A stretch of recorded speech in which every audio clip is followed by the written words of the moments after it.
हरे भरे और खूबसूरत बगीचे में एक चंचल टिड्डा और एक मेहनती चींटी रहते थे। टिड्डा सारा दिन मस्ती करता, गाने गाता और खेलता, जबकि चींटी कड़ी मेहनत से अनाज इकट्ठा करती और उसे सर्दियों के लिए अपने बिल में जमा करती। गर्मियों का मौसम था, चारों ओर हरियाली थी और खाने पीने की कोई कमी नहीं थी। जब भी टिड्डा चींटी को काम करते देखता तो हंसकर कहता, अरे चींटी बहन, तुम सारा समय काम में लगी रहती हो, थोड़ा आराम करो और जीवन का आनंद लो। चींटी मुस्कुराकर जवाब देती, टिड्डे भाई, अभी मेहनत करने का समय है, क्योंकि जब सर्दी आएगी तो यही अनाज हमारे काम आएगा।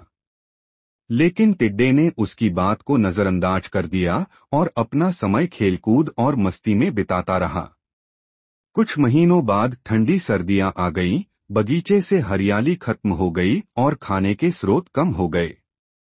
अब टिड्डा बहुत कमजोर और भूखा हो चुका था, क्योंकि उसने गर्मियों में खाने का कोई इंतजाम नहीं किया था। दूसरी ओर चींटी अपने बिल में आराम से बैठी थी, जहां वह ठंड से सुरक्षित थी और मेहनत से इकट्ठा किया हुआ अनाज खा रही थी।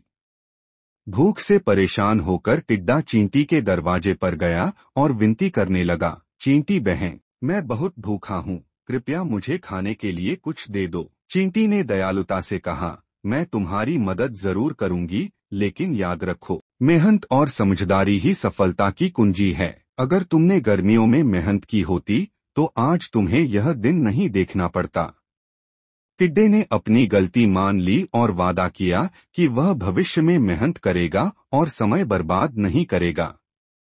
यह कहानी हमें सिखाती है कि मेहनत और सही योजना के बिना सफलता संभव नहीं है, और अगर हम भविष्य की तैयारी नहीं करेंगे तो मुश्किल समय में परेशान होना पड़ेगा।